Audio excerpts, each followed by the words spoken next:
राजस्थान कर्मचारी चयन बोर्ड जयपुर की तरफ से नोटिफिकेशन है। पटवारी की भर्ती के लिए 2025 के अंदर इसका फॉर्म स्टार्ट हो गए हैं।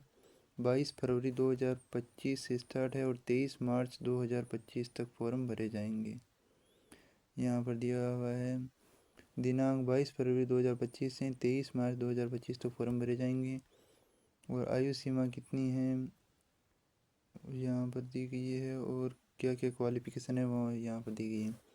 पात्रता और शैक्षणिक योग्यता के बारे में बात करते हैं तो आवेदक विधि द्वारा स्थापित विधि से स्नातक परीक्षा उत्तीर्ण और इसके समकक्ष अन्य परीक्षा उत्तीर्ण कर जिसे सरकार द्वारा मान्यता प्राप्त हुई है। और इसके अलावा NIELIT नई दिल्ली द्वारा आयोजित ओ लेवल या उच्च स्तर सर्टिफिकेट कोर्स किया हुआ हो या भारत सरकार के इलेक्ट्रॉनिक्स विभाग के नियंत्रणाधीन department of electronics accreditation government of India द्वारा आयोजित ओ लेवल या उच्च स्तर सर्टिफिकेट प्राप्त किया हुआ हो, ये वो भी नहीं है। तो इसके अलावा व्यावसायिक प्रशिक्षण योजना के राष्ट्रीय परिषद या नेशनल काउंसिल या राज्य परिषद स्टेट काउंसिल के अधीन आयोजित कंप्यूटर ऑपरेटर या प्रोग्रामिंग असिस्टेंट COPM या data preparation and computer software course का प्रमाण पत्र प्राप्त किया हो या इसके अलावा भारत में विधि द्वारा स्थापित विश्वविद्यालय या सरकार या मान्यता प्राप्त संस्थान से कंप्यूटर साइंस के अंदर डिग्री या डिप्लोमा किया हुआ हो या इसके अलावा भारत सरकार द्वारा मान्यता प्राप्त पॉलिटेक्निक संस्थान से कंप्यूटर साइंस या इंजीनियरिंग में 3 साल का डिप्लोमा होना चाहिए या भारत में विधि द्वारा स्थापित विश्वविद्यालय या सरकार द्वारा मान्यता प्राप्त संस्थान से इंजीनियरिंग एवं तकनीकी के किसी भी ब्रांच में डिग्री हो या राजस्थान नॉलेज कॉरपोरेशन लिमिटेड के नियंत्रण में वर्धमान महावीर खुला विश्वविद्यालय कोटा द्वारा आयोजित Rajasthan state certificate information technology RSCIT course का प्रमाण पत्र होना चाहिए या इसके अलावा देश में मान्यता प्राप्त माध्यमिक शिक्षा बोर्ड से उच्च माध्यमिक शिक्षा में एक विषय में के रूप में कंप्यूटर साइंस होना चाहिए या कंप्यूटर एप्लीकेशन का उच्च माध्यमिक प्रमाण पत्र होना चाहिए। और वो भी नहीं है तो सरकार द्वारा मान्यता प्राप्त किसी भी समकक्ष या उच्चतर योग्यता प्राप्त होनी चाहिए। और उसके बाद मांगा है देवनागरी लिपि में हिंदी कार्य करने का ज्ञान और राजस्थान की संस्कृति का ज्ञान होना चाहिए। अब और क्या बताइए है अन्य योग्यताएं क्या हैं। करेक्टर सर्टिफिकेट और हेल्थ सर्टिफिकेट के बारे में बात की है। राष्ट्रीयता तो देश की राष्ट्रीयता होनी चाहिए। आयु सीमा के बारे में 18 वर्ष से 40 वर्ष की आयु सीमा है और 3 वर्ष से अधिक ये क्या पटवारी भर्ती का आयोजन 3 वर्ष में नहीं होने के कारण समस्त आवेदकों को अधिकतम आयु सीमा में 3 वर्ष की और छूट दी जाएगी। और आयु सीमा में छूट की प्रावधान क्या है कि सामान्य वर्ग की महिला अभ्यर्थियों के मामले में 5 वर्ष की छूट दी जाएगी और अनुसूचित जाति अनुसूचित जनजाति और अन्य पिछड़ा वर्ग अति पिछड़ा वर्ग और आर्थिक रूप से कमजोर वर्ग के पुरुष अभ्यर्थियों जो राजस्थान के निवासी हैं उनके लिए 5 वर्ष की छूट है। और अनुसूचित जाति जनजाति और जो कमज़ोर वर्ग की महिला है और राजस्थान की महिला है तो उसके लिए 10 वर्ष की छूट है। तो ये बात है। और सेना में से मुक्त होने के बाद रिहा किए गए आपातकाल कमीशन अधिकारी और अल्प सेवा कमीशन अधिकारी के भीतर माने जाएंगे भले ही वे चयन बोर्ड के समक्ष उपस्थित होने पर आयु सीमा को पार कर चुके हों। और रिजर्व और भारत में रिजर्व स्तरित रक्षा कार्मिक और आर्थिक अतिरिक्त सेवा कार्मिकों के लिए ऊपरी आयु सीमा 50 वर्ष रखी गई है। तो ये तो थी आयु सीमा के बारे में। अब परीक्षा का आयोजन कब होगा। 11/5/2025 को परीक्षा का आयोजन किया जाएगा। ऑफलाइन और OMR आधारित परीक्षा करवाई जाएगी। अब आवेदन कैसे करना है वो भी यहाँ पर दिया हुआ है। कितनी पोस्ट है वो भी यहाँ पर दिया गया है। यहाँ पर पोस्ट के बारे में दिए गए हैं कौन कौन से ज़िले के अंदर है कितनी कितनी ज़िले में भरे जाने वाले कुल पदों की संख्या। अलवर यानी सभी ज़िलों के अंदर अलग अलग पद दिए गए हैं। सीकर सवाई माधोपुर सर्वयोग यानी ऑल ओवर 1733 पद हैं। और ये क्या है, ऑल ओवर 227 पद हैं। ये दोनों अलग अलग कैसे हैं। अनुसूचित क्षेत्र के अंदर 227 पद हैं और बाकी क्षेत्रों के अंदर 1733 पद हैं। ये सब का आरक्षण के आधार पर दिया गया है। और आवेदन प्रक्रिया क्या है, कैसे आवेदन करना है। RSSB की ऑफिशियल वेबसाइट पर जाना है, OTR रजिस्ट्रेशन करना है, उसके बाद आधार कार्ड सत्यापन करना है। यदि अभ्यर्थी अपने आधार कार्ड का उपयोग करके OTR जनरेट करता है तो किसी और माध्यम से सत्यापन की आवश्यकता नहीं होगी। यदि OTR one time registration Jan Aadhaar के माध्यम से जनरेट करता है तो उम्मीदवार को आवेदन पत्र में निम्नलिखित जानकारी का सत्यापन करना होगा। कौन कौन सी अभ्यर्थी का स्वयं का आधार नंबर दर्ज करें और फिर डेटा में दर्ज की गई जानकारी जैसे अभ्यर्थी का नाम, पिताजी का नाम और माता का नाम और जन्म तिथि सत्यापन करें। यदि आधार कार्ड नहीं है तो अभ्यर्थी को आवेदन पत्र में इस हेतु निर्धारित सहमति की घोषणा करनी होगी। घोषणा करने के बाद अभ्यर्थी निम्नलिखित में से किसी एक विकल्प का चयन कर स्वयं का नाम, पिता का नाम, जन्म तिथि को सत्यापित करते हैं। यानी उसके लिए मूल प्रमाण पत्र का विकल्प दे सकते हैं या डिजी लॉकर के माध्यम से 10वीं की मार्कशीट अपलोड कर सकते हैं। और देखते हैं कौन कौन से डॉक्यूमेंट्स ही।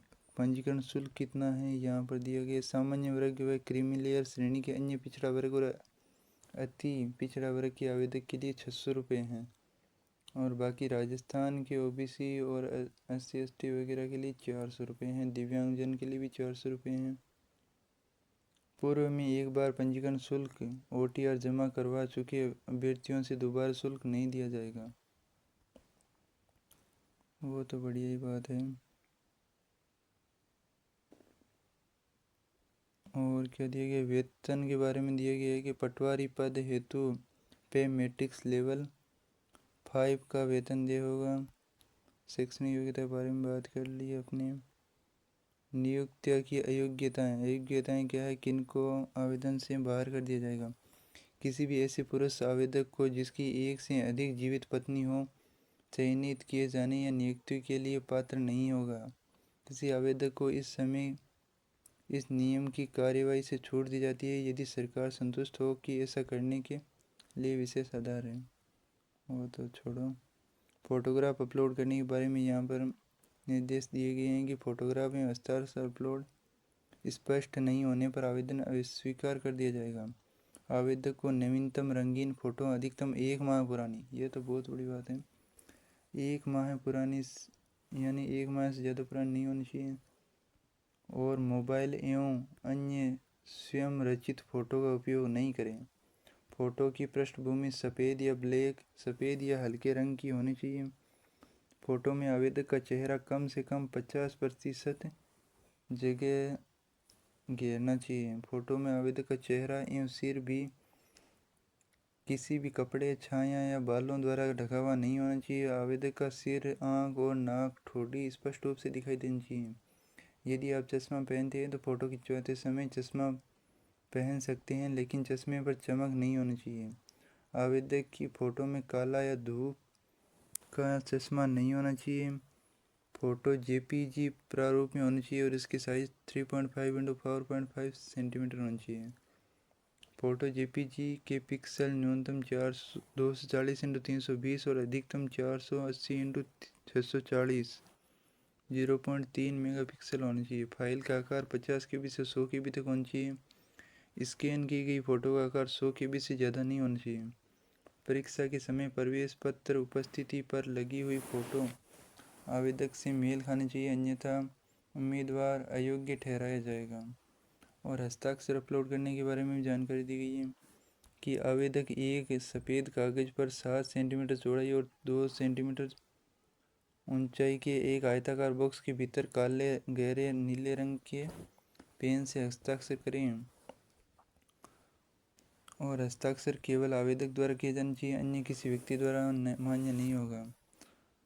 और फॉर्मेट क्या है, 280 × 80 और अधिकतम पिक्सल है 560 × 160, 20 KB से 50 KB के बीच होनी चाहिए।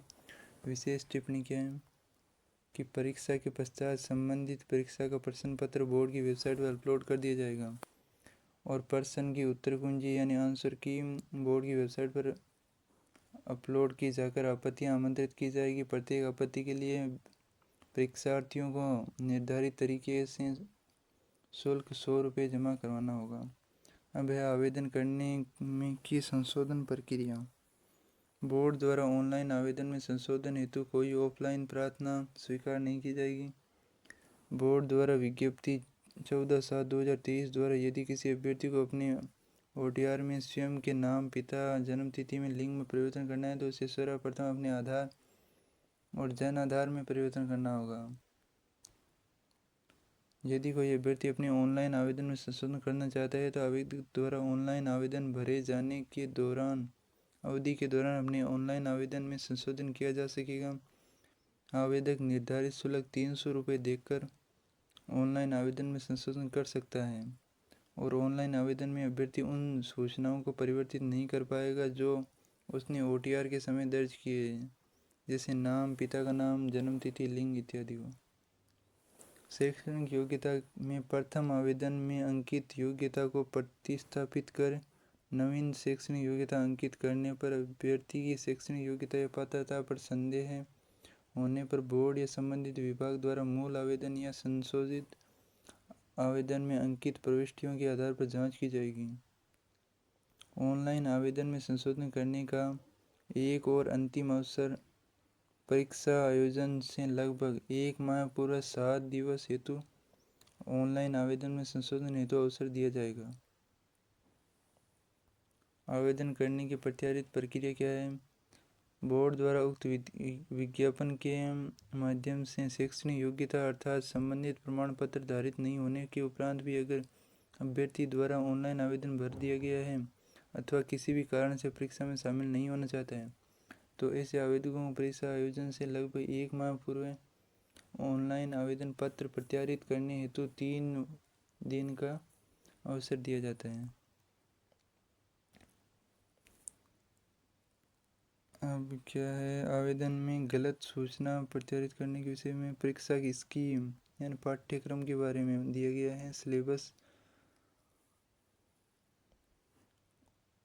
तो सब्जेक्ट कौन से? जनरल साइंस के 25 क्वेश्चन आने वाला। General science, history, politic, geography of India, general knowledge, current affair के 25 क्वेश्चन 38 नंबर के, 76 नंबर की। ये क्या है? अप्रोक्स वेट 25 और number of question 38, total number है 76। Geography, history, culture, politics of Rajasthan, approx weight है 20, नंबर ऑफ क्वेश्चन 30 और टोटल मार्क्स 60। जनरल हिंदी और इंग्लिश के 15% है और नंबर ऑफ क्वेश्चन है 22 और टोटल नंबर है 44। Mental ability, reasoning, basic numerical efficiency के 45% और 90 नंबर के। बेसिक कंप्यूटर के 15% और 30 नंबर के, टोटल 150%, 300 नंबर के, 3 घंटे का टाइम। अभी यहाँ पर सिलेबस दिया हुआ है कि general science, history, political, geography of India के अंदर क्या क्या आने वाला है। तो विज्ञान के सामान्य आधारभूत तत्व, दैनिक विज्ञान, मानव शरीर, आहार, पोषण, स्वास्थ्य देखभाल, प्राचीन एवं मध्यकाल भारत के इतिहास एवं प्रमुख विशेषताएं एवं महत्वपूर्ण ऐतिहासिक और भारतीय संविधान, राजनीतिक व्यवस्था, शासन प्रणाली, संवैधानिक विकास और भारत की भौगोलिक विशेषताएं, पर्यावरणीय और पारिस्थितिक परिवर्तन और इनके प्रभाव और समसामयिक घटनाएं। जियोग्राफी, हिस्ट्री, कल्चर, पॉलिटिकल और राजस्थान के अंदर क्या आने वाला है। राजस्थान के इतिहास की महत्वपूर्ण ऐतिहासिक घटनाएं, राजस्थान की प्रशासनिक व्यवस्था, राज्यपाल